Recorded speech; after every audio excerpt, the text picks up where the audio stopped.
¿Qué tal? Muy buenas tardes, las 4 de la tarde. Fieles a nuestra cita, aquí estamos, una jornada más, por fin es viernes, terminamos esta semana, aunque tenemos muchos contenidos que trasladarles, que contarles hasta las 5:30 de la tarde. Ya saben que estamos preparando además ese especial con motivo del Festival del Botillo de Bembibre, que debería celebrarse mañana, pero que por las causas de todos conocidos, esa pandemia sanitaria, no se va a poder celebrar. En cualquier caso, mañana, sábado a las 8, les esperamos aquí en la 8 Bierzo para disfrutar del botillo, aunque lo cierto es que tenemos un fin de semana por delante pasado por agua. Ya se anuncia una bajada de temperaturas, de hecho en la capital del Bierzo está lloviendo ya, y precisamente por esa circunstancia nos preguntamos cómo están nuestros ríos y si hay peligro en alguno de ellos. Y para ello hemos invitado al presidente de la Confederación Hidrográfica del Miño Sil, José Antonio Quiroga. ¿Qué tal, presidente? Bienvenido, buenas tardes.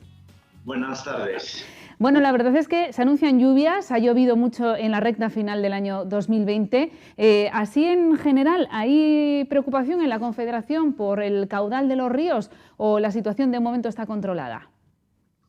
Bueno, con todas las precauciones que tiene la variable meteorológica y las previsiones que se hacen sobre ella, pues en principio no deberíamos estar preocupados. Ciertamente se esperan precipitaciones, más o menos el cuadro hasta el día 13 sería de precipitaciones, pero calificarlas de moderadas, con unos 20 litros metro cuadrado, aunque el martes día 9 es previsible que esta cantidad se duplique, pero todo esto siempre con la precaución de que son previsiones. Con las previsiones que tenemos en estos momentos en nuestras manos, no cabría esperar graves problemas o serios problemas. Entonces estaríamos hablando de una situación de cierta normalidad correspondiente a esta época del año, donde la crecida de los ríos por la lluvia es relativamente importante, por lo tanto no es un fenómeno excepcional. Por otro lado, aunque se puede esperar para el fin de semana algunas precipitaciones en forma de nieve, la nieve acumulada tampoco representa valores muy altos o altos como para que un efecto deshielo por subida de temperaturas consecuentemente provocase un incremento en el caudal. Entonces estaríamos hablando de una situación de cierta normalidad para esta época del año, y la cierta normalidad pues son lluvias y crecidas en los cauces, pero no para un nivel preocupante. ¿Alguna prealerta en algún punto que me imagino que preocupa más que otros? Por ejemplo, en Toreno y Sobrado, en las últimas horas sí que se ha establecido alguna prealerta, pero me imagino que también dentro de la relativa normalidad. Sí, justamente. Vuelvo a reincidir en lo que os decía hace un momento. Bueno, para esta época del año, lloviendo, pues bueno, entra dentro de esa normalidad que los caudales se incrementen y que, bueno, pues dé la impresión o saquemos la impresión de que pueda haber circunstancias de una cierta anomalía, pero no se espera que puedan llegar a niveles de riesgo en ninguno de los casos. Dicho esto, estamos hablando de previsiones y estas serían las previsiones que tenemos al día de hoy. Presidente, ¿cómo están nuestros ríos? ¿Están limpios? Bueno, se trabaja bastante en ellos, limpios, perfectos.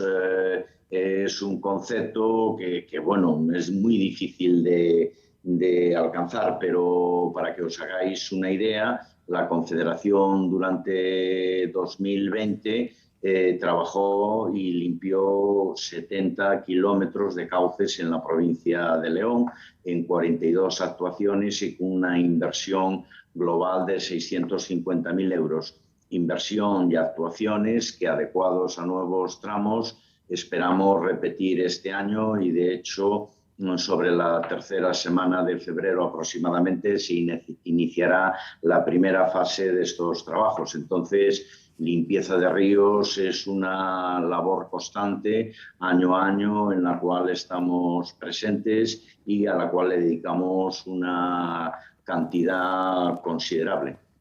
Hablando de limpieza de ríos, presidente, ¿le sigue preocupando el daño que está provocando, que ha venido provocando el desmantelamiento del sector minero? Un desmantelamiento, un abandono del sector no controlado. ¿Le preocupa la incidencia que puede tener en nuestros cauces? Bueno, ese es un elemento el que suscitas que obviamente preocupa en la casa, preocupa al medio ambiente, porque tú misma lo decías, son explotaciones que quedaron abandonadas, que están algunas de ellas al pairo sin un control eficiente para evitar esos vertidos de bocamina. Entonces, claro que es un elemento preocupante sobre el cual hay establecido pues, una red de controles, pero que no eliminan el problema de raíz o el problema de base, que es esos vertidos sobre los cuales habría que actuar de una manera más eficiente para la gestión y para que no salgan de una forma libre a los cauces de nuestros ríos. Aprovechando que le tenemos, yo le quería trasladar también una preocupación de los vecinos que se ven afectados por la carretera que comunica Congosto con Santa Marina. Creo que usted en alguna ocasión ha dicho que no es una prioridad inminente para la Confederación. En cualquier caso, los vecinos dicen que van a seguir insistiendo en intentar que esa carretera que va por el pantano entre estas dos localidades se mejore, se consolide. No sé, presidente, si cabe alguna esperanza de acometer esa obra. Esperanza siempre. Que no sea prioritario no quiere decir que se deje de lado. Cuando uno dice que no es prioritario, uno está diciendo que prioritario es abordar el problema de la edar de Villa de Palos, que tiene una consecuencia replicante en buena parte de los ayuntamientos del Bierzo Bajo. Ese es el significado de prioritario o no prioritario. Cuando se dice que no es prioritario, es que hay otros asuntos de mayor trascendencia para la comarca desde el punto de vista socioeconómico y, como no, también desde el punto de vista medioambiental.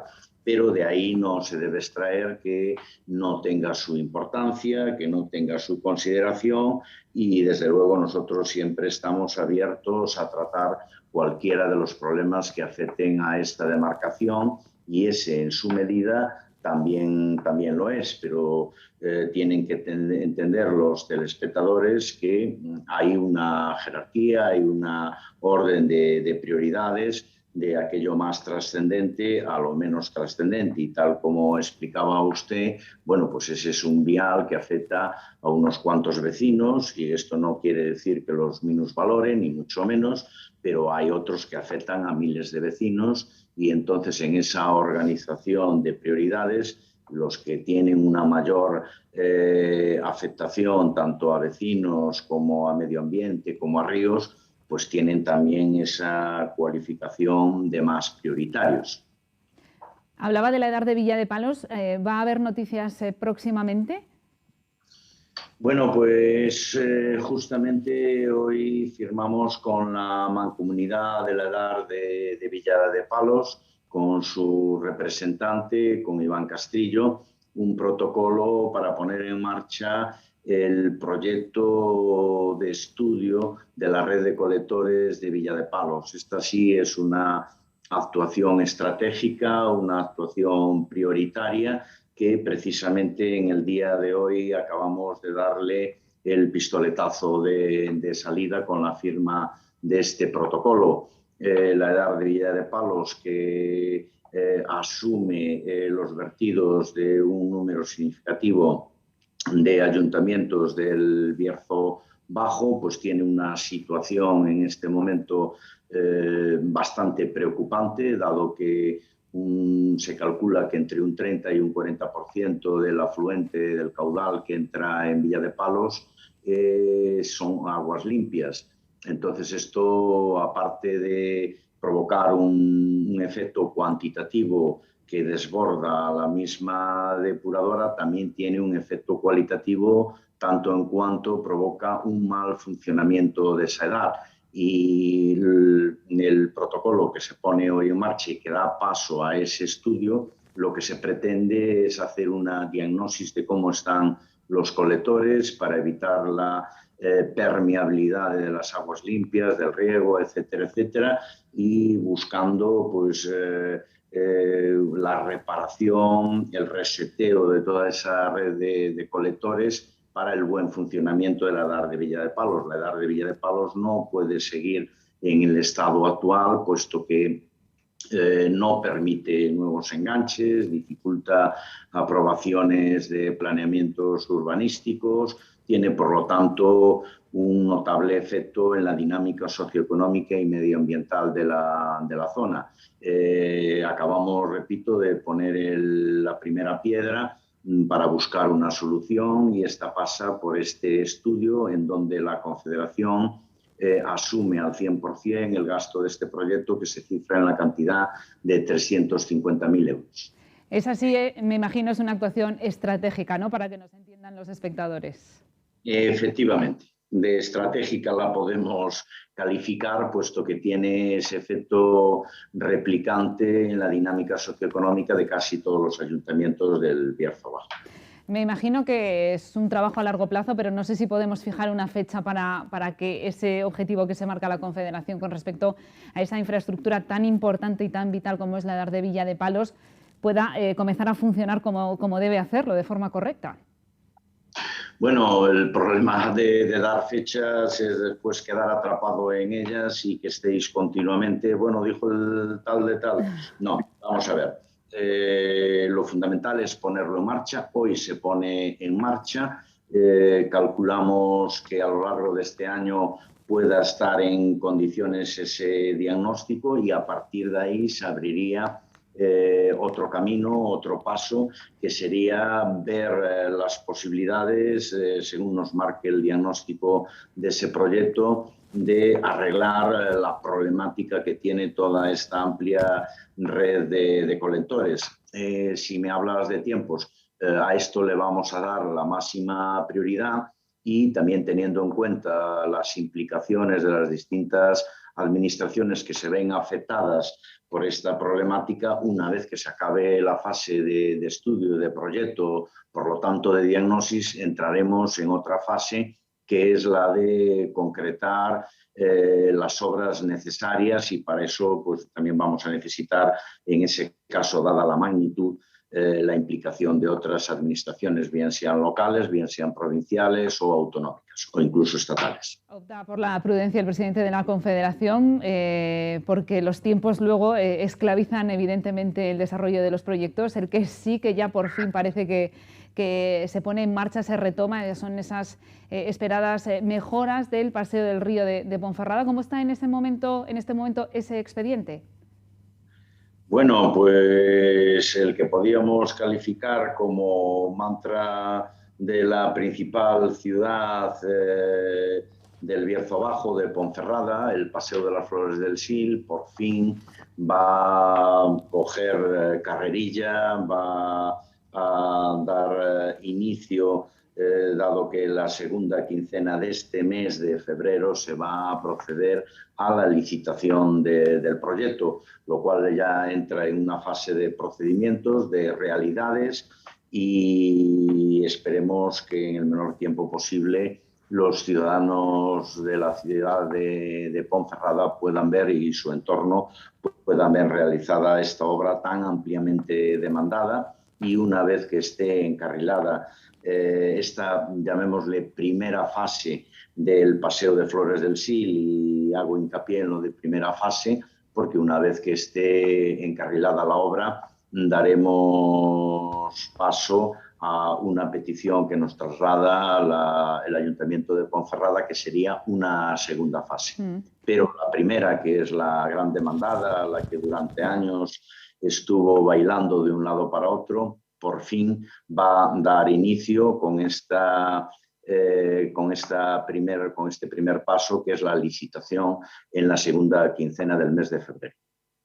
Unas obras esperadísimas. La ciudad tiene muchísimas ganas de disfrutar como se merece de ese río Sil, de todo el paseo, y la verdad es que a ver si ya nada más lo frustra y se licitan las obras, se ponen en marcha y se ejecutan cuanto antes. Ha sido un placer presidente de la Confederación. Queríamos conocer sobre todo el estado de los ríos. Ha llovido, va a llover este fin de semana, pero de momento el mensaje es de tranquilidad y de que todo está bajo control. Así que nos quedamos más tranquilos y le deseamos un buen fin de semana. Muy amable.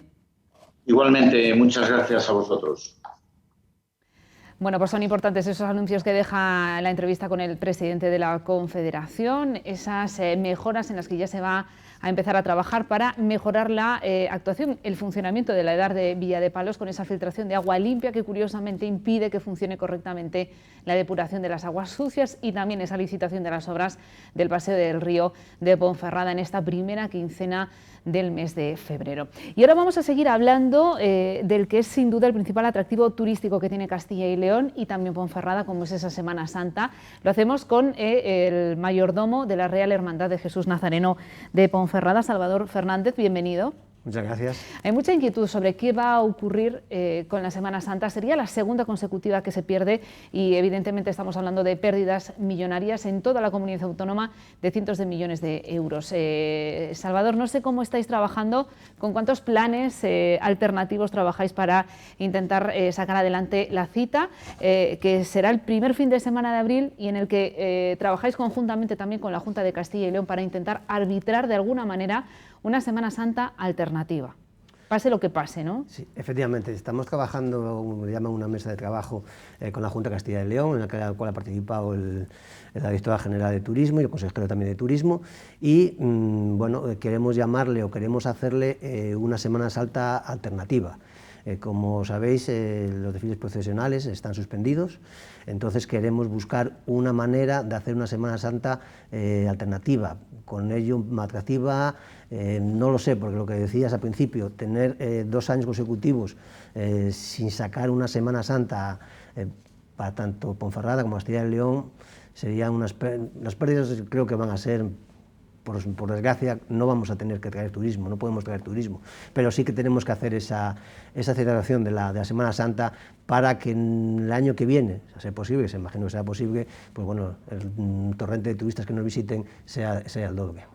La cuestión es importante sobre todo porque estamos hablando de una Semana Santa que tiene tanto tirón que no puede reunir a gente en la calle, pero hay que intentar de alguna manera mantenerla viva, mantener la esencia, que no se muera, porque evidentemente a vosotros sí que ya os tocó en el año 2020 la Semana Santa con todas las restricciones y poder celebrarse, entonces sería, claro, para vosotros ya el segundo año, no es como, bueno, pues algunos actos que se pudieron celebrar hasta marzo y que solo han perdido un año o que pierden un año, pero para vosotros ya sería el segundo y eso no sé qué implicaciones puede también tener en la evolución de las cofradías, en la permanencia de los cofrades.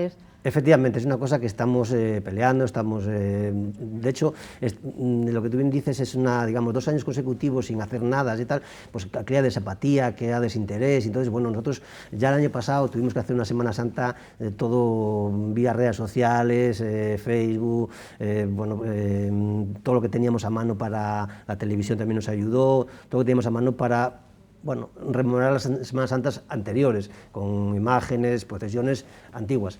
Y este año, bueno, pues este año queremos hacer algo más y siempre, claro, dentro de los límites que nos dejen las autoridades sanitarias. No sé si podremos hacer alguna unificación dentro del templo de la Encina con 25 personas como máximo de aforo que tenemos ahora, si podremos sacar alguna representación a la calle. En fin, no sé, también depende de las autoridades eclesiásticas. El obispo de Astorga, el señor Don Jesús, que es el que también eso tendrá que emitir una carta pues, diciendo lo que tendremos que hacer y lo podemos hacer. Entonces, bueno, estamos a expensas de todas esas cosas. Ahora sabes, por ejemplo, tenemos un hándicap, no tenemos abierto ningún espacio cultural en Ponferrada, con lo cual no podríamos ni tan siquiera hacer un pregón. Entonces, bueno, vamos a esperar un poco la pandemia, a ver cómo se desarrolla y nosotros, mientras tanto, estamos trabajando en varios planes, pero todos van enfocados a que sean lo mínimo de presencialidad en la calle y que se haga todo a través de televisión, radio, streaming, redes sociales, etcétera. La verdad es que aquí hay que intentar conjugar la modernidad de esa fórmula con la tradición de la Semana Santa, que tantísimo peso tiene en Castilla y León y en Ponferrada, que viene de atrás y que ha cogido mucho peso, había cogido una velocidad de crucero en los últimos años y que ahora sufre este frenazo.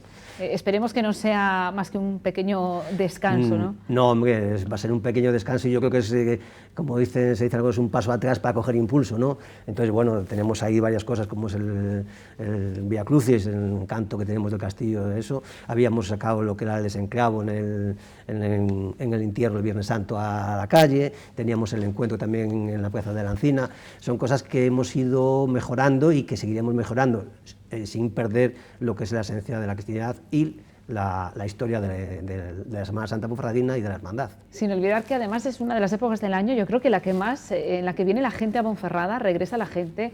La Semana Santa de Ponferrada tiene también esa especificidad de tomar limonada y es una fecha que todo ponferradino tiene en el calendario para regresar a casa. Todo, efectivamente. De hecho, en la última Semana Santa que se hizo normal, que fue la 2019, pudimos sacar entre la gente y tal una serie de datos, ¿no? Y tal, con el cual los ingresos por el turismo en Ponferrada estaban entre 6 y 8 millones de euros, solo en esa Semana Santa, y principalmente jueves y viernes, pero bueno, yo creo que para Bierzo desprenderse de 6 o 8 millones de euros de ingresos, hombre, visto así parece que es poco, pero bueno, es mucho, y aparte toda la gente que viene, lo que dices tú, y la gente, me ha sorprendido, y perdón que te interrumpa, me ha sorprendido que nosotros, en las redes sociales el año pasado, cuando publicamos todo esto, ha llegado a tan lejos que nos ha llegado gente de Hispanoamérica, que sabéis, ahí son muy religiosos y tal, preguntándonos muchos por los pasos, por las procesiones y por todo eso. Entonces, bueno, también hemos llegado a otras personas en el mundo que si lo hiciéramos a la calle no llegaríamos.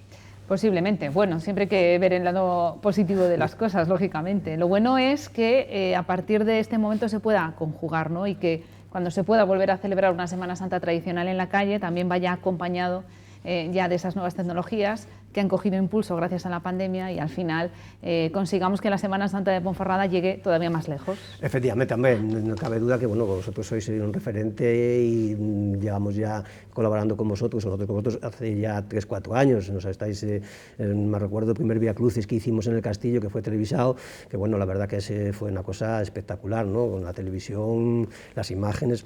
Además cogimos un marco incomparable porque había luna llena, todo, bueno, fue una cosa muy bonita. Entonces, bueno, efectivamente, tendremos que hacer lo tradicional con lo moderno, eso no nos queda más remedio que hacerlo así. Salvador, ¿y cómo se mantiene viva la llama en una cofradía en esta situación?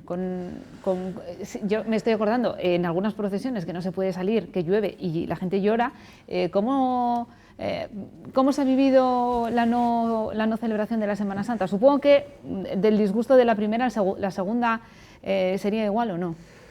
Hombre, el disgusto de la primera lo ves tú, porque los ves que están allí en el atrio de la Encina, donde salimos y bueno, los ves algunos con su paraguas, llorando, no sé qué tal, pero en el segundo no lo ves, pero sí lo sientes.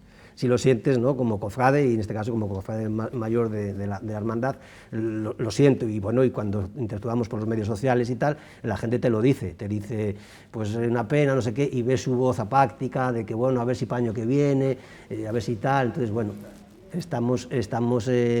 mucha gente te lo dice, a través de WhatsApp, a través del teléfono, otro año sin Semana Santa, qué pena, entonces bueno, la verdad que estamos viendo que bueno, en fin, que la pandemia nos ha destrozado un poco a todos. Nunca pensamos llegar a una tercera ola en una situación tan dura, ¿no? Por supuesto que no. Si de hecho nuestra pregonera Carmen, que es, por cierto, le mando un saludo y le doy muchos ánimos, es la directora jefa de enfermedades infecciosas en el Marqués de Valdecilla de Santander, ¿no? Y entonces, bueno, ya el año pasado nos advirtió de que, bueno, que el año eso, pero ellos tampoco prevían, o por lo menos no entendían que viniera una segunda o tercera. Y ahora me lo está diciendo que, bueno, que nadie sabe lo que va a pasar. Esperemos que esta tan anhelada vacuna nos corrija y nos ponga en normalidad a todos. Pues ojalá y sea muy pronto. Salvador Fernández, mayordomo de la Real Hermandad Jesús Nazareno de Ponferrada, con esas pérdidas millonarias que nos ha dejado como gran titular, entre 6 y 8 millones de euros se ingresa la hostelería y todo el sector que acompaña a la Semana Santa en la parte no religiosa, y que evidentemente son pérdidas importantes para la ciudad con la no celebración de la Semana Santa, con esa celebración alternativa que ya se trabaja con la Junta de Castilla y León, con la Consejería de Turismo y de Cultura, para evitar no perder la que es sin duda una de las grandes señas de identidad que tiene esta comunidad autónoma, que es su Semana Santa, evidentemente con Semanas Santas como la de Zamora, Valladolid, la de León y otras más pequeñas como es la nuestra, pero que ha cogido mucho peso y mucho auge en los últimos años. Salvador, mucha suerte y seguimos pendientes de esa celebración, que ya sabemos que no va a ser en la calle, pero que puede venir acompañada de otros actos culturales también a través de la 8 Bierzo y de las redes sociales. Así que estamos muy pendientes. Sí que el fin de semana es el 1 de abril, ¿no?, este año. El día 1 y día 2 es Jueves Santo y Viernes Santo, pero bueno, en 28, creo recordar, de marzo sería el día de la Dolorosa, y bueno, el domingo anterior sería lo del Pregón. Bueno, los pasaremos, porque lo que sí quiero decir, vamos a hacer el programa igual, un programa lo vamos a hacer con los actos que nos dejen. Entonces, bueno, para no perder tampoco otro año en blanco. Entonces, bueno, nosotros vamos a seguir las tradiciones y hacer hasta donde se pueda y lo que nos dejen las autoridades sanitarias, siempre respetando las autoridades sanitarias, siempre. Eso es lo más importante, y siguiendo lo que marquen, lo que digan, en función de la evolución de la pandemia, de cómo esté, de cómo haya avanzado la vacunación para el mes de abril. En fin, son muchos parámetros los que hay que ya tener en cuenta a la hora de organizar un acto multitudinario como es el de la Semana Santa. Salva, cuídate mucho. Muchas gracias. Nos vemos. Nos vemos, gracias. Y nosotros vamos ahora a charlar con Ana Lobato, es la portavoz de la Plataforma de Afectados por la Gestión de Residencias de Mayores. Ana, ¿qué tal? Bienvenida. Hola, buenas tardes. Te hemos llamado para centrar nuestra atención en la situación de la residencia Las Candelas de Toreno. Cuéntanos por qué los familiares están muy preocupados y han contactado con la plataforma, porque hablan de situaciones complejas y sobre todo que afectan al bienestar de los residentes en esta residencia de Toreno. Cuéntanos, Ana. Pues así es. Bueno, una pequeñita rectificación. Soy Ana Redondo, no Lobato. Desde la plataforma, desde el inicio de la pandemia, pues bueno, estamos intentando apoyar a todas las personas que se han visto afectadas pues por la gestión de las residencias en Castilla y León.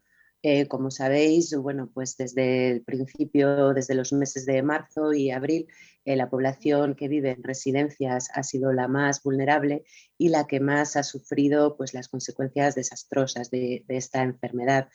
No podemos olvidar que durante los primeros meses de la pandemia, desde la propia Junta de Castilla y León, se emitió una orden por la que se prohibía o se aconsejaba la no derivación a hospitales de los enfermos muy graves de COVID de las residencias a los hospitales, con lo cual, bueno, pues les negaron el derecho a recibir una atención sanitaria como tenemos todos, y obligaron pues a muchas personas, por desgracia, a morir sin recibir una atención sanitaria en condiciones la que todos nos merecemos y por la que ellos pues han trabajado y habían trabajado durante muchos años.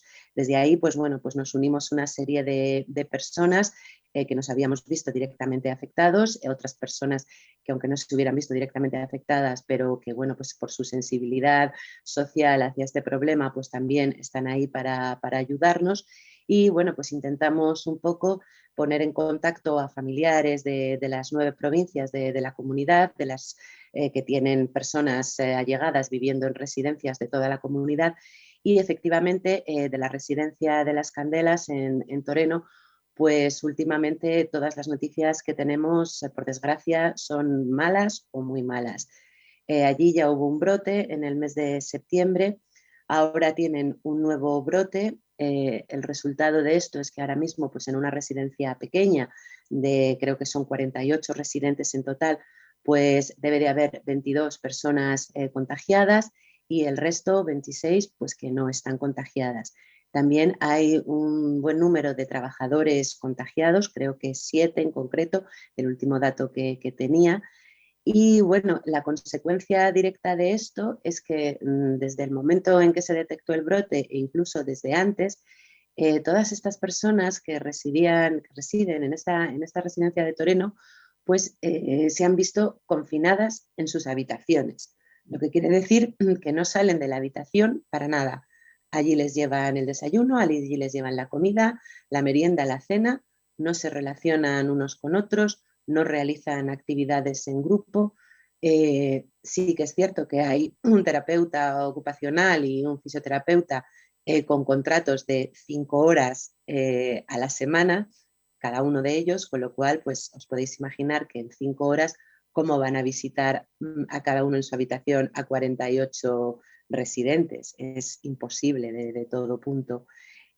Por otra parte, todas las bajas que había dentro del personal de la residencia todavía no se han cubierto.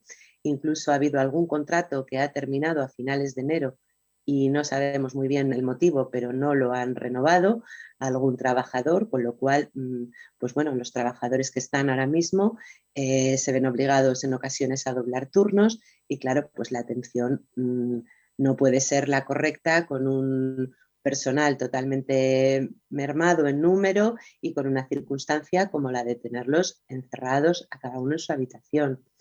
Esto ya sabemos que no puede ser así, y no porque lo digamos nosotros y que lo diga también el sentido común de cualquiera que tenga un mínimo de sensibilidad.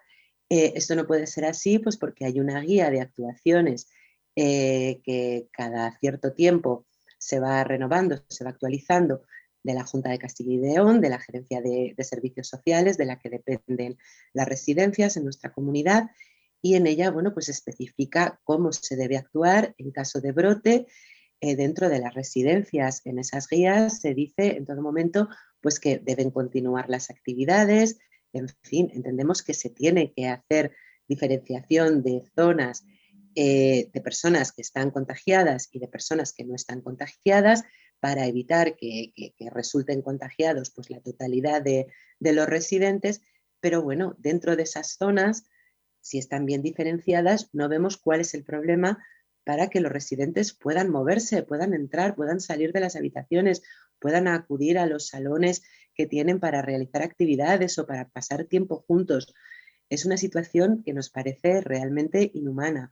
O sea, yo creo que imaginaos cualquiera de vosotros lo que sería estar metido en una habitación encerrado durante más de un mes que llevan estas personas y muchos de ellos antes, y teniendo en cuenta que ya en el mes de septiembre había habido otro brote, había habido otra situación de aislamiento similar. En fin, entendemos que esto no puede ser así, no puede ser así y bueno, pues por desgracia no vemos que esta situación mejore ni evolucione. Nosotros desde la plataforma pues hacemos todo lo que podemos, intentamos apoyar a los familiares y a los residentes de esta residencia como del resto de las residencias de Castilla y León que se acercan a nosotros, y entendemos que alguien tiene que hacer algo ya, porque si no, bueno, pues no es tampoco una cuestión de que lo digamos nosotros, es que hay numerosos estudios médicos que ya nos están diciendo bueno, pues que estos aislamientos lo único que llevan pues es a una tristeza que desemboca en depresiones y desemboca en enfermedades de todo tipo, aparte, bueno, de las personas que también necesitan moverse, necesitan movilizarse, necesitan caminar, necesitan hacer aunque sea un mínimo ejercicio físico. Y claro, metidos dentro de una habitación las 24 horas al día, pues esto es completamente imposible. Nos parece que, por desgracia, el colectivo de personas mayores que viven en residencias ha sido el más afectado por esta enfermedad y ha sido el que más ha visto vulnerados todos sus derechos, absolutamente todos, desde el principio que les negaron la atención sanitaria, así directamente y sin ninguna otra palabra que se pueda decir para suavizarlo, directamente les negaron la atención sanitaria, hasta ahora que les están quitando pues, sus derechos a poder salir, a poder entrar, a poder recibir las visitas de sus familiares. Recordemos que hay que el propio Tribunal Superior de Justicia de Castilla y León pues tuvo que rectificar a la Junta de Castilla y León, que había estipulado pues el cierre de las residencias a las visitas de familiares en una de sus guías de actuaciones o en una de sus decretos estos de medidas especiales para la pandemia.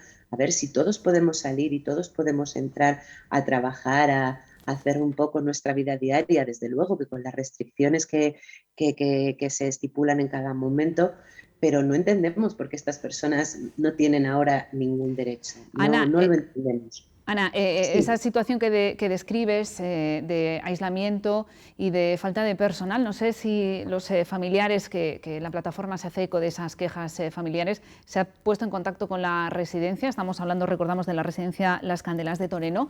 ¿De alguna manera se ha trasladado esas quejas a la dirección de la residencia? ¿Con qué respuesta? Desde luego, por supuesto, estas quejas se han trasladado a la dirección de la residencia, que además, no olvidemos, es una residencia de titularidad pública, aunque sea de gestión privada, pero es una residencia de titularidad pública. Entonces han contactado con la dirección, han contactado con el propio ayuntamiento de Toreno, en fin, y nadie les da soluciones, porque una cosa es, bueno, pues dar buenas palabras, que eso las puede dar cualquiera, pero lo que no hace nadie al final es aportar soluciones. Entonces entendemos que ya el deterioro que sufren estas personas, porque lo que os comentaba antes, o sea, estar todo el día metido en una habitación sin poder salir, pues cuando uno tiene todas sus capacidades físicas y mentales, pues ya es muy duro. Pero imaginaos esta misma situación en personas con un deterioro cognitivo severo, como muchas de allí lo tienen, con procesos de Alzheimer, con otras enfermedades, en fin, es que no entienden por qué están allí, no saben por qué no pueden salir, no saben por qué no reciben las visitas de sus familiares, sienten que los han olvidado, que los han dejado allí, y es que eso de verdad que no podemos permitirlo. Entonces, queremos hacer un llamamiento a quien pueda realmente hacer algo y aportar soluciones para que tomen medidas y lo hagan de manera inmediata. Porque esto, por desgracia, empezó en el mes de marzo, pero es que estamos ya en febrero, ha pasado casi un año y al final pues los que siguen pagando son los mismos y esto no lo podemos tolerar. Ana Redondo, perdóname que te cambie el apellido, Ana No pasa Redondo, nada. portavoz de la plataforma de afectados por la gestión de las residencias. Gracias por explicarnos la situación de Las Candelas y estaremos muy pendientes de la evolución. Finalmente, si alguien toma cartas en el asunto y modifica esas quejas que trasladan los familiares de estos internos. Ha sido un placer, cuídate mucho. Muchísimas gracias, buenas tardes. Buenas tardes. Y nosotros vamos a hacer un alto en el camino, unos minutitos para la publicidad y enseguida regresamos con más contenidos en este magazine hasta las 5:30 de la tarde. Hasta ahora.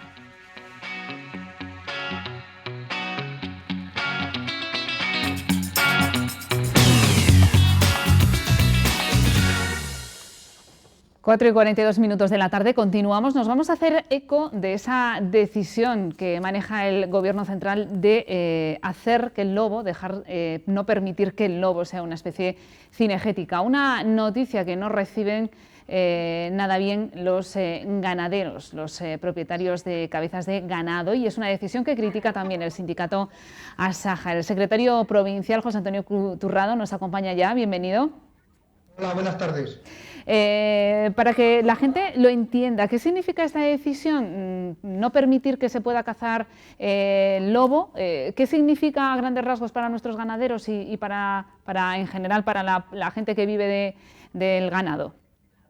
Bueno, pues hay que entender que en las últimas décadas la población de lobo ha ido en crecimiento en la misma medida que ha habido menos presión del hombre sobre esa especie. Lo mismo que todo el mundo sabe, porque hay más ungulados salvajes y que hay más jabalís. En definitiva, pues la fauna salvaje ha crecido y el lobo en particular. Por lo tanto, todo el mundo entiende que cuando esto crece de forma desmedida y causa problemas desde el punto de vista medioambiental o causa problemas a los sectores económicos, en este caso a la agricultura, a la ganadería, pues eso hay que controlarlo. ¿Cómo se puede controlar? Bueno, se puede controlar cazándolos por parte de la administración competente con la guardería forestal, cosa muy complicada. Y la otra solución, que es la que ha adoptado Castilla y León, que es la correcta, es autorizando cacerías donde los cotos no pueden ir a cazar un lobo el día que quieren ni como quieren, ¿no? Es bajo permiso de la propia administración, bajo control de la administración y para un número determinado de capturas. Eso es lo que se estaba haciendo en Castilla y León y es lo que no se va a poder hacer a partir de ahora al dejar de ser el lobo una especie cinegética. Por lo tanto, cuando las poblaciones de lobo causen un problema, o lo dejamos así, o sencillamente tendría que intervenir la administración. cosa muy complicada. Todo el mundo entenderá que no se pueden cazar los lobos con funcionarios, ¿no? Pero el funcionario tiene un horario de trabajo y lo suyo no es cazar lobos, no son expertos. En definitiva, nos gastaríamos un presupuesto público ingente en ir a buscar un lobo que seguro que ese día no lo encontraría. La verdad es que es una noticia que celebran con alegría las organizaciones ecologistas, pero evidentemente el lobo causa mucho daño al ganado y evidentemente a partir de ahora los ganaderos van a tener que contar con ello y con esas pérdidas que deja el lobo, especialmente en determinado ganado, como puede ser el vacuno o el equino, ¿no? Especialmente son las principales amenazas para este ganado, este tipo de ganado, ¿no? Que no está tan controlado, que se suele dejar en el monte para que pastoree. Sí, efectivamente, por el propio sistema de explotación que tenemos, aquí los animales aprovechan fincas de múltiples propietarios, fincas comunales donde no hay un vallado cinegético que impidiera pues, la entrada de lobo, por lo tanto, y el ganadero no puede estar cuidando los animales día y noche. Por lo tanto, ahí es donde está el riesgo. Si eso lo llevamos a los rebaños de cabras o de ovejas, normalmente pues está el ganadero cuidándolos y por lo tanto, bueno, pues no hay tanto riesgo de que el lobo los ataque. José Antonio, no sé si el sindicato maneja alguna cuantificación de cuántas pérdidas supone el lobo para nuestros ganaderos, para los ganaderos de la provincia. No sé si hay datos provinciales a nivel autonómico, pero para que la gente se haga una idea de qué supone económicamente el ataque del lobo. Bueno, la Junta de Castilla y León tiene computados en el conjunto de la región 2.600 ataques de lobo al año. Es que no se declaran todos los ataques que hay, la mayoría no se declaran, porque es que al norte del río Duero, si exceptuamos las reservas de caza, que en el caso del Bierzo estaríamos hablando de la Ciana, de la zona de los Ancares, pues es que no son indemnizables. Por lo tanto, el ganadero al que le atacan a una vaca, un caballo o una oveja, pues sencillamente no hace un parte de siniestro, no presenta una reclamación ante la administración. Por lo tanto, hay unos daños ocultos que superan con creces los daños oficiales. Y además es que esto no se puede compensar, porque es algo tan sencillo como si a alguien en su negocio le atacan todos los días. ¿Vas a ir todos los días a declarar al seguro? Es decir, ¿te puede compensar un seguro un ataque habitual en tu negocio? Pues sencillamente no. Lo mismo ocurre con la ganadería. Si el ataque es muy frecuente, es que no hay seguro que lo compense, porque aparte de los daños hay un lucro cesante. En definitiva, lo que ocurre es que si los ataques son permanentes, eso se hace incompatible con la actividad ganadera en la zona. Y lo que ocurre es que el ganadero tiene que irse a otro sitio. El lobo echa al ganadero de su pueblo, de su monte o de su zona. Bueno, hay también otros daños colaterales para los cotes de caza que dejan de percibir esos ingresos, como muy bien indicas, la pérdida de las indemnizaciones. ¿Cuándo se convertirá en esta propuesta en realidad? ¿Cuándo entrará en vigor? ¿Cuándo dejará de ser el lobo una especie de cinegética? Bueno, conociendo cómo actúa el gobierno, yo creo que esto van a hacerlo en caliente, ¿no? Ya se ha metido el ruido, esto aguanta en los medios de comunicación 2 o 3 días y yo creo que va a ser inmediato. Esto sencillamente va a ser la publicación de una orden ministerial, por lo tanto, bueno, pues desde el punto de vista de la gestión administrativa es muy sencillo. Ante eso, cuando eso ocurra, pues ¿qué cabe hacer? Pues cabe recurrirlo. ¿Quién tiene que hacerlo? Pues nosotros entendemos que la Administración Autonómica, que en este caso se ha puesto del lado de la legislación que hay en Castilla y León y del lado de los ganaderos. Por lo tanto, las comunidades autónomas que se han opuesto a este cambio normativo serán las que nos tengan que defender en los tribunales, que no es el mejor camino de los posibles, ¿no? Esta es una decisión política que la hay que combatir por la vía política, pero bueno, habrá que utilizar los cauces que queden. Muy bien, pues queríamos conocer la opinión de Asaja sobre esta noticia trascendente, sin duda, para la comarca del Bierzo, para nuestra comunidad autónoma. El lobo, o esa es la pretensión que maneja el Gobierno de España, va a dejar de ser una especie cinegética, con las consecuencias que ello va a tener para los ganaderos especialmente. José Antonio Turrado, secretario provincial de Asaja, muchas gracias, muy amable, cuídese. Gracias a ustedes igualmente. Y nosotros vamos a seguir avanzando en este magazine hasta las 5:30 de la tarde. Vamos a hablar, esta semana conocíamos esa memoria del año 2020 de Veda y vamos a ver cómo ha ido el año también para otro colectivo, para otra organización que trabaja con las adicciones en la provincia, en la comarca del Bierzo. Estamos hablando de Proyecto Hombre. Saludamos ya a Tania Paz, directora terapéutica de la ONG. Bienvenida. Hola, muchas gracias. ¿Qué podemos decir del año 2020? ¿Cómo lo ha notado Proyecto Hombre? ¿Qué es lo que más os ha llamado la atención? El gran titular que nos deja un año tan difícil como ha sido el pasado? Bueno, que la situación por la que estamos pasando pues también ha llegado a las adicciones y también influye. Sí es verdad que nos encontramos diferentes estampas en función de si nos fijamos en las personas que ya teníamos a tratamiento, en intervenciones en el momento que empezó la pandemia, el confinamiento y todo esto, personas que llegan nuevas, también es importante resaltar la diferencia en función de la edad, en cuanto a menores o personas mayores. Entonces sí nos encontramos como diferentes estampas que han sido influenciadas por esta situación. Pero a grandes rasgos, ha crecido, ¿no? Hay un incremento de consumo de sustancias. Depende. Por ejemplo, durante el confinamiento y meses posteriores, la gente que estaba consumiendo también decía que tenían dificultades para conseguir, ¿vale? Pues en el caso, por ejemplo, de la marihuana, en el caso de otras sustancias, era más difícil consumir al final. Entonces sí hubo gente que lo que empezó es a incrementar el consumo de alcohol. Por otro lado, los que teníamos a tratamiento o jóvenes, por ejemplo, que están en los programas de prevención, que ahí el objetivo no es la abstinencia, incluso muchos no se llegan a plantear el cese del consumo, sí lo que hicieron fue reducir bastante, incluso abandonar dicho consumo. Entonces, en función un poquito de cada perfil, nos encontrábamos con realidades o nos hemos encontrado con realidades diferentes. Ahora sí estamos viendo pues, esas personas que igual no tenían conciencia de problema o que no había un problema como tal y que estos meses han empezado a incrementar el consumo y han empezado a ser conscientes de que igual sí hay una problemática y están empezando a pedir ayuda en nuestros centros. ¿Cuál es la droga más consumida en este momento? De la gente que nos llega a nosotros estaríamos con el cannabis, sobre todo marihuana. Alcohol generalmente siempre está ahí, ¿vale? Nosotros sobre todo trabajamos con policonsumo. Muchas veces vienen y te dicen, no, yo cocaína o yo solo porros.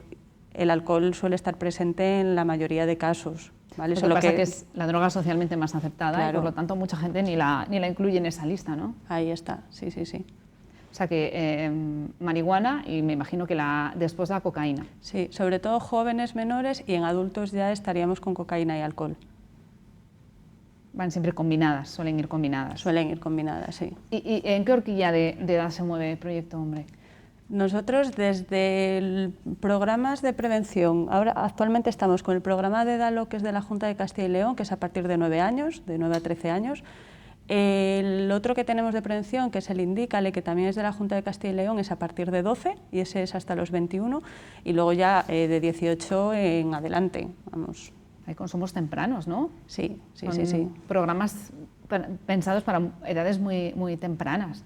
El de DALO, por ejemplo, es de prevención selectiva y ahí no suele haber consumos, no ha habido consumos, aún es de prevención de drogas, pero por ejemplo en el Indícale, que es el programa en el que tenemos a los adolescentes y jóvenes con abuso de sustancias, sí, en ese a partir de 14, yo creo que ahora mismo tenemos, suele ser 14, 15 años, a partir de ahí sí tenemos. Tania, ¿y cómo es hacer terapia en tiempos de confinamiento? ¿Cómo se apaña Proyecto Hombre para llegar a todo el mundo, para que todo el mundo siga las indicaciones del programa terapéutico? Bueno, pues nosotros la verdad que desde que se abrió en el 85 el centro nos vamos adaptando a la realidad que toca, es así, creando programas para lo que se necesita y afrontando las dificultades que surgen. Entonces, teletrabajo al final. Videollamadas, durante los primeros meses eso fue lo que se hacía principalmente y actualmente es una combinación, sí, un poco vamos en función de cómo está la situación. Las temporadas que está peor, pues intentamos que haya más videollamadas pues, por proteger realmente a la gente con la que trabajamos. Hay casos que no, que hay que hacer presencial, un poco por las características o necesidades de cada persona, pero bueno, combinando, nosotros nos adaptamos a todo. ¿El centro está abierto? ¿Ha vuelto a abrir sus puertas, sí. ¿no? ¿Funciona con relativa normalidad? Sí, sí, sí. Todos los servicios que teníamos ahora mismo están todos activos y continuamos trabajando. Y en los casos que es posible y en los momentos que la situación está mejor, presencialmente, y si no, combinando con la forma telemática. Y una larga reivindicación de Proyecto Hombre a nivel económico, ¿cómo está la situación? Bueno, ya sabes, siempre pues, necesitamos ayudas, donativos, apoyo, subvenciones, etcétera. No sé si tenéis algún tipo de iniciativa abierta para algún tipo de crowdfunding, porque Proyecto Hombre siempre se las ingenia para sacar adelante proyectos novedosos para intentar buscar recursos a través del empleo, del autoempleo. No sé qué tenéis activo ahora en ese sentido. A ver, estamos mirando y preparando también muchas cosas también para cuando pase la situación, ¿vale? Y estamos preparando para antes y para ese momento. Todo el tema de campaña para donativos, el programa de inserción sociolaboral, el día 22 también empezamos con una nueva formación de la Cámara de Comercio, que es un curso de técnicas y preparación física para jóvenes de garantía juvenil. Entonces está también el programa de la Fundación La Caixa de intermediación y orientación laboral. Entonces, bueno, al final intentamos abrir el abanico para poder seguir adelante, realmente es así. Ya para terminar, ¿cuántos usuarios reciben terapia en este momento? En este momento en tratamiento tenemos más de 80 personas y en prevención tenemos unos 45 aproximadamente. Todos estos con sus familias, porque desde Proyecto Hombre siempre trabajamos, o casi siempre que se pueda, con la familia. Bueno, pues son casi 120 los beneficiarios en este momento de esos distintos programas terapéuticos, después de un año muy complejo en el que se han incrementado las politoxicomanías y además se consolida la marihuana como la droga más consumida en el Bierzo, seguida de la cocaína. Gracias, Tania, por acompañarnos y contarnos la situación de la ONG. Cuídate mucho. Muchas gracias a vosotros. Y nosotros vamos a hacer un alto en el camino, de nuevo una pausa, y a la vuelta vamos a hacer balance de la situación sanitaria esta semana en la comarca del Bierzo, a pocas horas de que se realice ese cribado en la localidad de Bembibre. Hasta ahora. Tania Paz, no sé.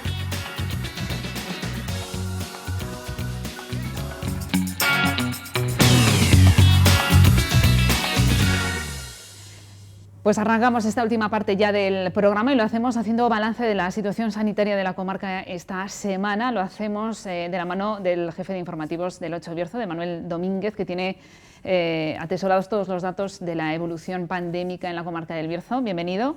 Buenas tardes. ¿Cuál es el gran titular que podemos decir? ¿Positivo, negativo? Que las cosas marchan bien, o que la situación está relativamente mucho mejor que el viernes pasado, a razón de la presión asistencial, que sigue siendo muy importante todavía en el Hospital del Bierzo, a nivel de índice de contagios en los municipios más poblados, que era terrorífico hace una semana, que sigue siendo muy alto todavía en los mismos. Y como las aulas reflejan lo que hay en la sociedad, pues después ha vuelto a bajar el número de aulas confinadas también esta semana en la comarca del Bierzo. Digamos que bajan los contagios, pero la presión asistencial va a tardar en reducirse todavía un par de semanas más o menos, ¿no? Siempre va detrás, pero dejábamos el 29 de enero, el viernes pasado, 98 personas en planta, 23 en la UCI, con la UCI completa, porque a los pacientes COVID 23 se sumaban 5 no COVID, lo que hizo que se completara al 100% la UCI con la tercera extensión, las 28 camas. El fin de semana hubo que derivar 5 pacientes a hospitales de la comunidad. Hoy la situación es de 20 pacientes COVID y de 3 pacientes a los que se suman 3 pacientes no COVID-23. Habría 5 camas libres todavía en esta extensión de la unidad de cuidados intensivos. Se han dado en la semana 55 altas y hay 181 fallecidos en este momento, a 5 de febrero, que son 5 fallecimientos los que ha sumado el hospital a lo largo de la última semana. Una cifra en ese sentido pues auténticamente demoledora. O sea que a los 98 hay que reducir, hay que quitarle 55, ¿no?, para saber la situación de ingresos ahora mismo en el hospital. El hospital tiene en este momento 88 personas ingresadas en planta y 20 en la UCI de pacientes COVID. Para tener una referencia, el máximo de ingresos de la tercera ola, llegó el 28 de enero con 131 pacientes, en la segunda ola llegó a principios del mes de diciembre con 100 y en la primera ola llegó a 124 pacientes. Entonces, en este momento la ocupación en planta de 391 camas son 220, 88 pacientes COVID, un 56% del hospital. Bueno, la Junta dice que esa reducción es el resultado de adelantar el toque de queda en Castilla y León a las 8 de la tarde. Es verdad que la situación parece que empieza a bajar, pero que también es tendencia, como ha pasado en otras olas. Lógicamente, cuando se reduce el contacto, el virus no se propaga. Es que, vamos, ahora sí que después de un año lo conocemos hasta los más ignorantes o hasta el más ignorante que soy yo. Si se reducen los contactos, descienden los contagios. Y estamos empezando a ver cómo pasa y lógicamente los contactos se reducen pues por la falta de movilidad, por la reducción en el horario del toque de queda, por el cierre de los establecimientos, o sea, son muchas circunstancias. Si quieres repasamos cómo están los municipios más poblados y la comparativa. El viernes pasado Ponferrada presentaba un índice de contagios de 1060 cada 100.000 habitantes a 14 días y 466 a 7 días. Hoy está 5 de febrero en 711, 243. Pues ha reducido casi 300 puntos el de 14 días y menos de 200 puntos el de 7 días. Bembibre, que tenía un índice de contagios de 3.000, la cifra máxima que ha tenido a 14 días, y de 1.558 está ahora en 2.314 y 755. Bembibre entró el sábado en el grupo de 53 ayuntamientos de Castilla y León con el índice de contagios más elevados, y de hecho, aunque se han ido reduciendo las cifras, hay cribado masivo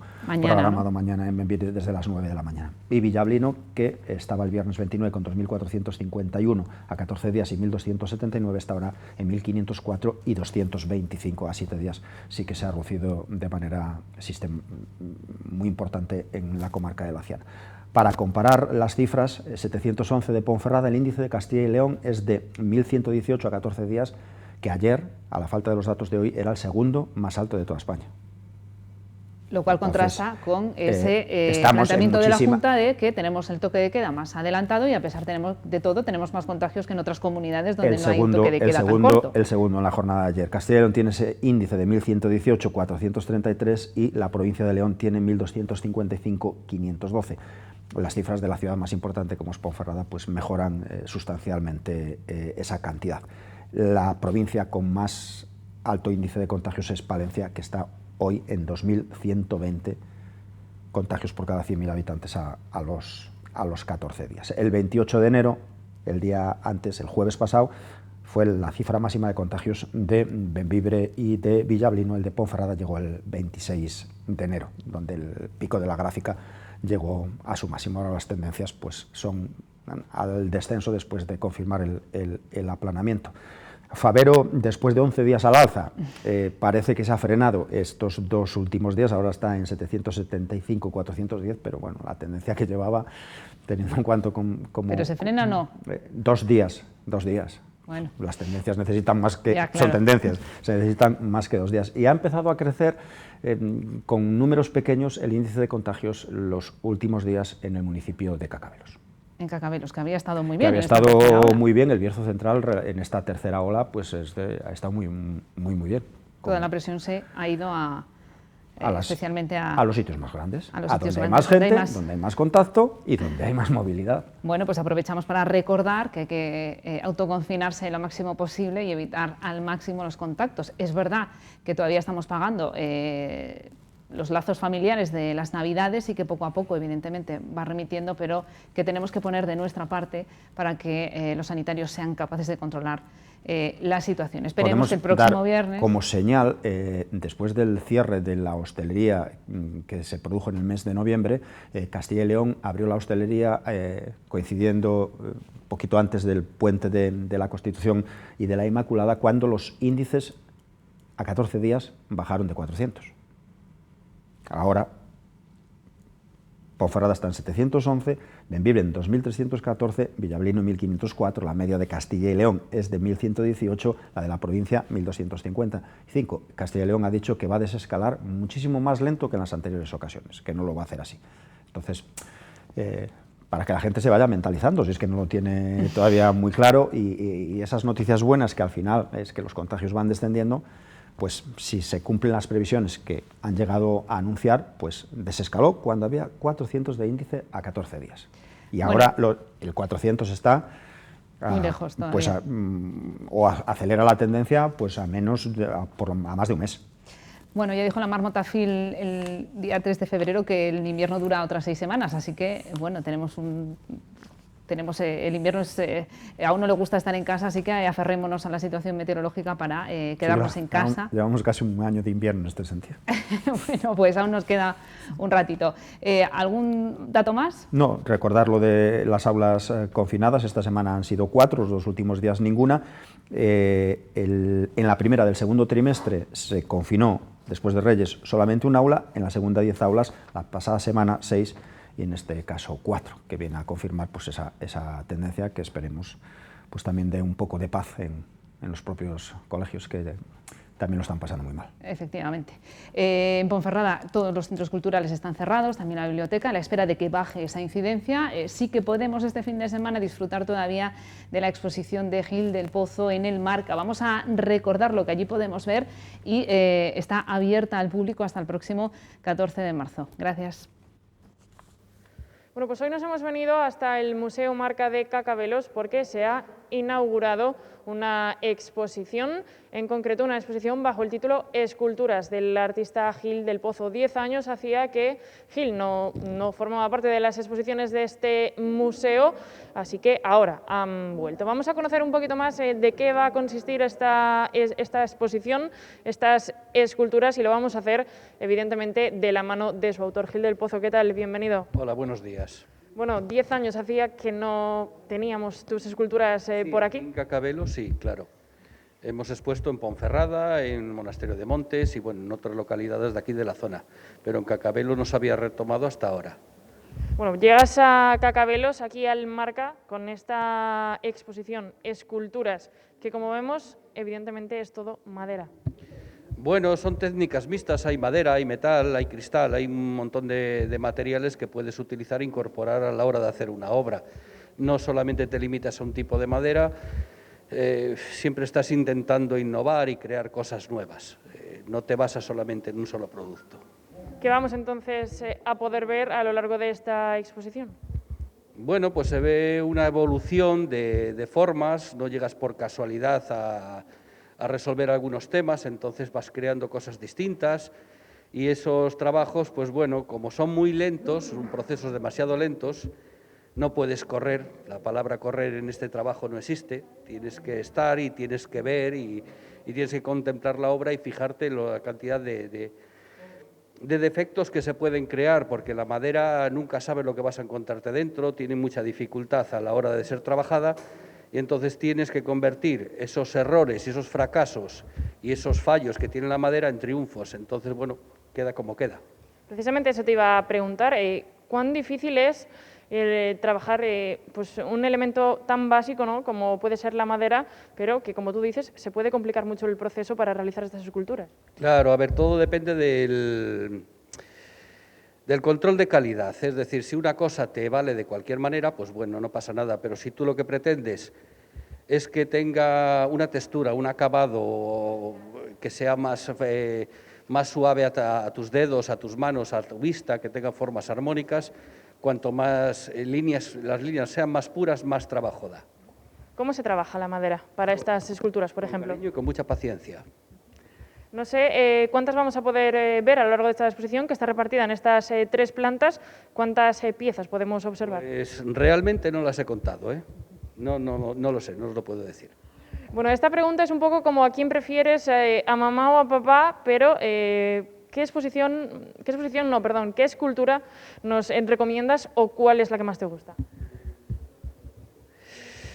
Es que todas dependen, cada una está creada en una época, en un periodo, entonces te motiva, pues yo qué sé, desde acontecimientos sociales que puedan haber o el nacimiento de tus hijos, cada cosa es distinta. Y entonces siempre te parece que la última es la mejor y cuando la has acabado, pues crees que la puedes mejorar y que puedes hacer otra cosa. Bueno, yo creo que siempre crees que la última es la mejor. Evidentemente es muy difícil quedarse con una, pero igual si me puedes decir cuál es la que más trabajo o más quebraderos de cabeza te ha llevado. Todas son muy difíciles, ¿eh? A ver, yo me complico continuamente, no es una cosa que la tomes así.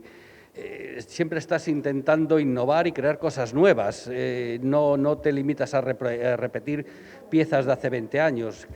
Entonces, como continuamente estás intentando hacer algo novedoso, algo distinto, y en volúmenes grandes, esa es la dificultad, el tiempo, la cantidad de meses o años que te puede llevar una pieza. No sé en qué te inspiras o si es algo que de repente se te pasa por la cabeza y dices, me voy a poner a crear. No, por la cabeza se te pasa todo. El problema es que te puede afectar desde ver la vibración de un fluido, cómo ese fluido se está transformando, o ver, yo qué sé, desde insectos que te pueden aportar ideas en su movimiento, con el exoesqueleto, con sus formas, con la fantasía, claro. Nos recomiendas entonces, evidentemente, el venir a esta exposición, a disfrutar de este arte, el que no estamos tampoco muy acostumbrados a ver este tipo de esculturas. A ver, os aconsejo que vengáis, que disfrutéis, que no vengáis con complejos, no penséis que la madera solamente tiene varios usos, aparte de calentarnos, y que se puede soñar con ella.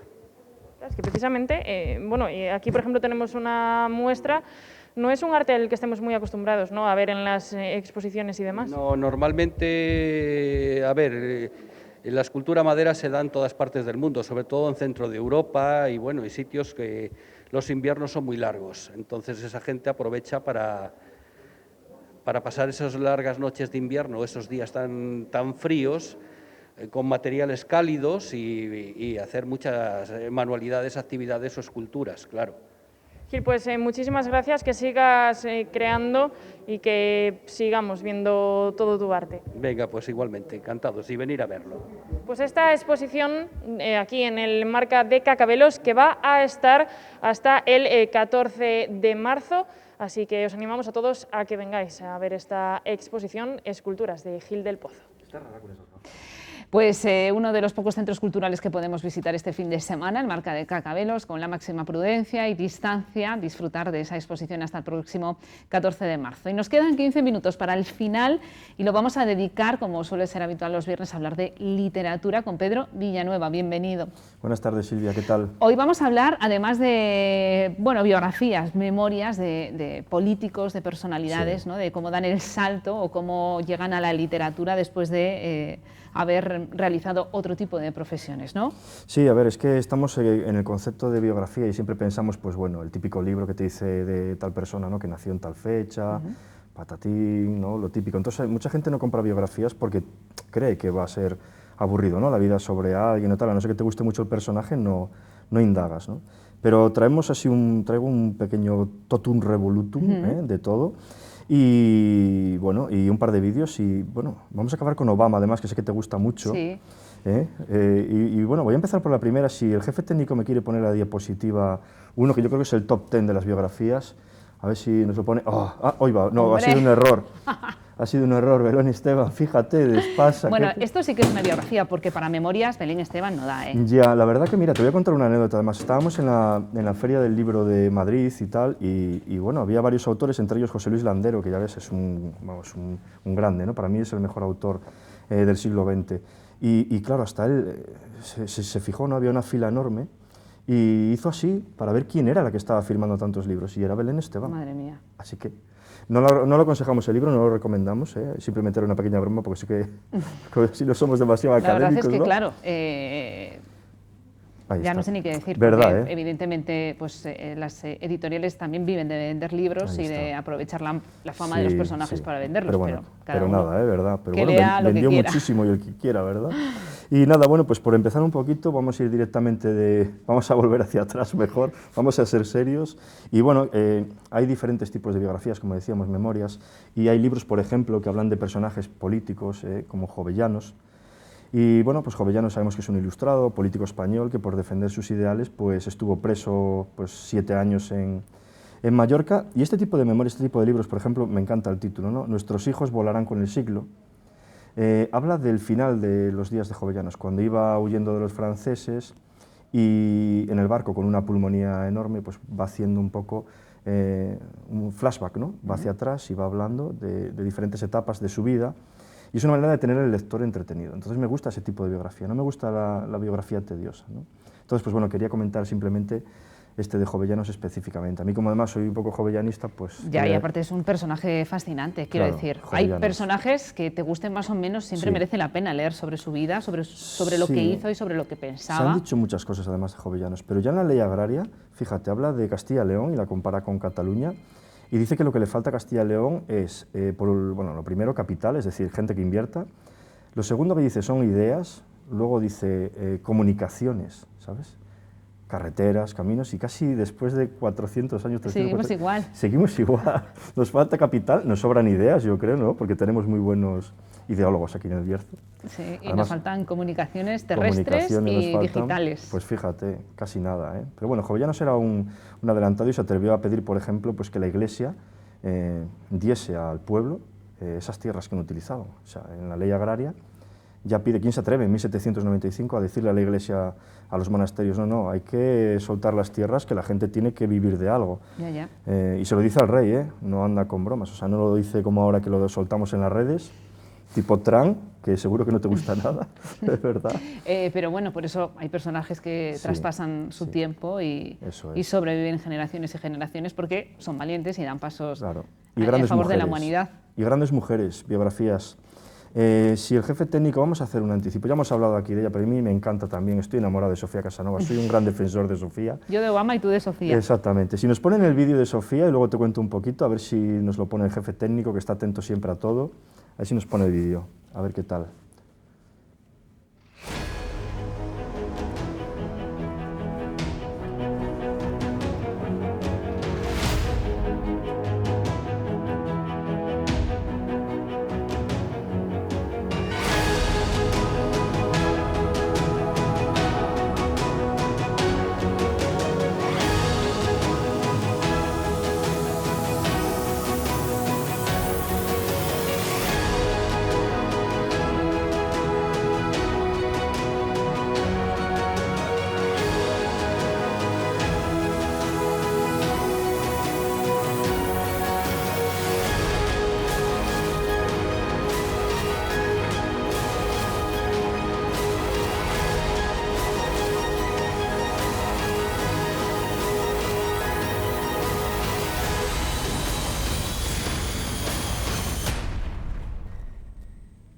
Bueno, pero esta mujer tiene una historia apasionante, la verdad. Lo de Sofía, tela, Primera marinera. Corresponsal de guerra española para el ABC y además cubrió acontecimientos como la Primera Guerra Mundial, la Revolución Rusa, entrevistó a Trotsky, la verdad es que menudo personaje. Se atrevió a ir con su sirvienta, con Pepa, tenía una sirvienta gallega, Pepa, y en los libros y en los artículos que escribe contaba esa visita en aquel momento al Soviet, ¿no? Con el miedo que había que te fusilaran porque estaba todo muy convulso, pues entrevistó a Trotsky, como dicen ahora, ¿no? Con un par. Y es una mujer muy adelantada a su tiempo, claro, es una mujer tradicional y sí que hubo gente que la criticó porque defendió el tradicionalismo católico, ¿no? esa España franquista, pero claro, hay que entender el personaje entero de Sofía, porque Sofía, claro, vivió la Revolución Rusa, vio lo que era el comunismo y Franco vendió al principio esa lucha contra el comunismo y demás, entonces ella pues no es que participara ni nada por el estilo, pero entre dos opciones no criticó a Franco, vamos a decirlo así. Pero luego fue una mujer que se enamoró de un filósofo polaco, Lutosławski, error, craso error, como siempre en el amor, muchas veces nos equivocamos, y bueno, este señor pues lo que quería era un varón, ¿no? Y porque decía que quería tener un varón salvador de Polonia, ¿no? Y solamente le dio hijas, entonces él la abandonó, estuvo con otras mujeres. Ella nunca lo criticó ni nada, pero siguió a lo suyo. Fue enfermera de la Cruz Roja y claro, estuvo en los hospitales atendiendo a los soldados. Y esas son las crónicas que nos cuenta Sofía. Tiene este libro que es de la guerra, que son las crónicas que mandaba ABC y algunas más, ¿no? Sus vivencias. Y, por ejemplo, las primeras referencias que tenemos del gas mostaza las tenemos a través de Sofía. Creo que por aquí lo tenía. Esto es una anotación que hace en el libro, ¿vale? No es la primera referencia que hace, porque la primera referencia cuenta que empezaron a llegar soldados con unos síntomas que desconocían y que ellas mismas les hacía vomitar y que les hacía un efecto extraño, ¿no? No sabía lo que era.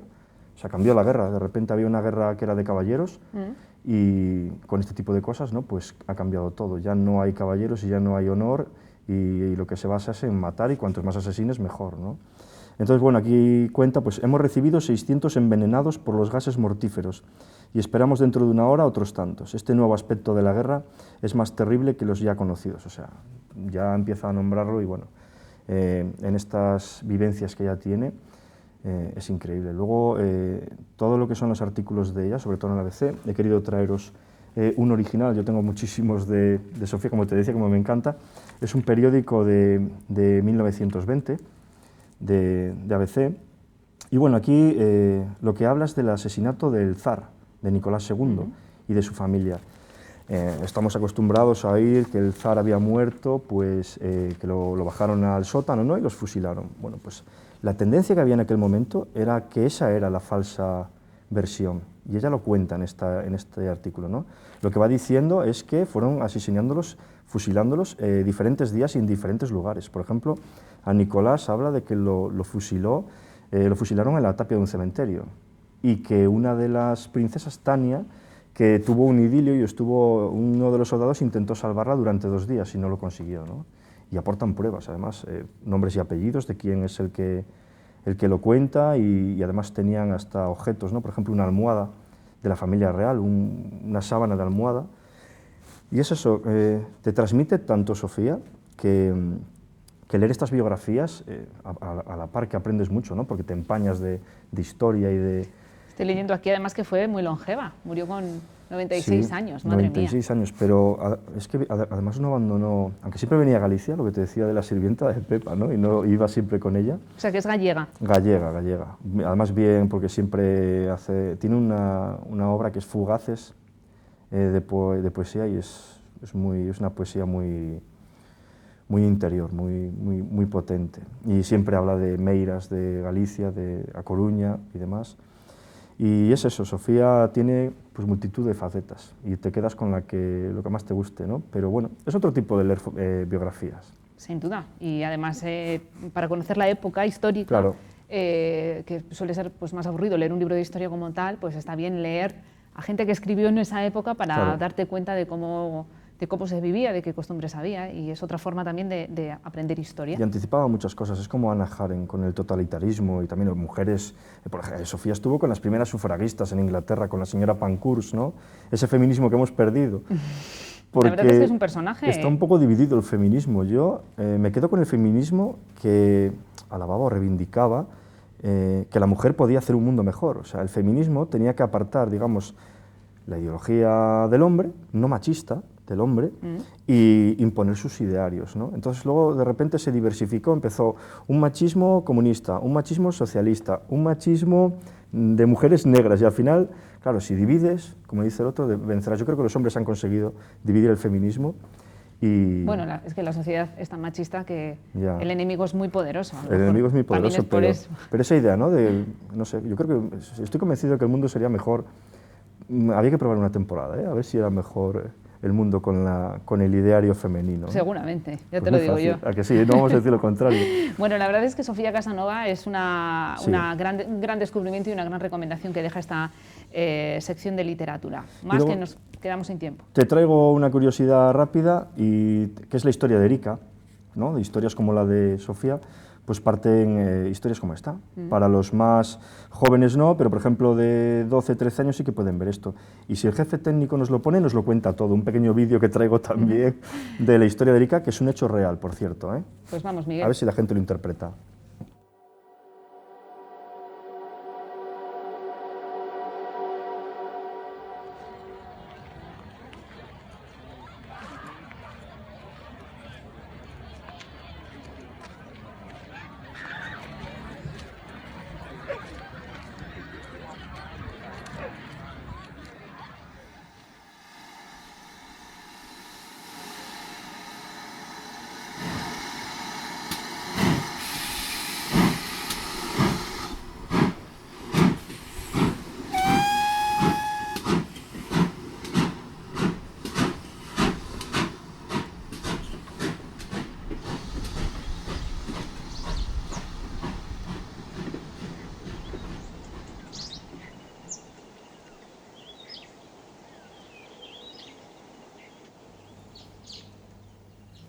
Bueno, y tiene a Erika, además Calandraca, que es una editorial maravillosa. Gallega. Hace unas ediciones también, que son una delicia. Sí. ¿Y quién es Erika? Pues Erika, fíjate, es esa niña que que sus padres lanzan en un tren rumbo a Auschwitz, y fíjate, ¿no? La lanzó la vida, tirándola por la ventanilla lanzó la vida, que con 4 frases, con 4 cosas, ¿cuántas cosas se pueden decir y contar? Pues esa niña, ¿no? Se encontró con una periodista y simplemente hablando en la calle, ¿no? Esas cosas que te llenan con tan poco, y esa periodista pues hizo esa historia tan bonita de una lucha, ¿no? O sea, los padres prefirieron renunciar a su hija y lanzarla fuerte, para que... Emociona, ¿verdad? Sí. Sí, a mí me pasa lo mismo. Siempre que lo veo me pongo un poco emocionado. Bueno, es que todo lo que tiene que ver con el nazismo y con toda esa época de Alemania, la verdad es que nunca conoceremos suficiente. Cada historia personal pone... Bueno, te empaña los ojos y la verdad es que hay tantas que... Vamos a cambiar de tema. Sí, vamos a terminar. Vamos a ir con Obama, con Barack Obama. Con este libro del que tanto se está hablando y, en fin, y tanto habla él, porque la verdad es que... Hay una foto por ahí súper chula, además. Está haciendo una campaña promocional importante, el que fuera presidente de los Estados Unidos, de la que es la primera parte de sus memorias, que amenaza con publicar otro todavía. Este tiene 800 páginas, pero evidentemente que no puede contar una persona como Barack Obama, el primer negro que consigue llegar a la Casa Blanca y que además consiguió revalidar su mandato con todo lo que supuso. Es verdad que el libro tiene un halo de pedir perdón constante, porque evidentemente fue tanto la expectativa que creó y claro, esa proporción fue también de la gente que acabó decepcionada, ¿no?, con Barack Obama, una persona que ahora que le escuchamos defender que a veces las guerras son inevitables cuando siempre pensamos que su ideología era pacifista, totalmente ¿no? contraria, ¿verdad? Pero sí que es verdad que evidentemente es una de esas personas que merece la pena leer sus memorias y yo la verdad es que no sé si algún día las acabaré, porque son tan cortas. Vaya tocho, sí. Claro, son muy largas, muy extensas y bueno, hay poco tiempo para leer.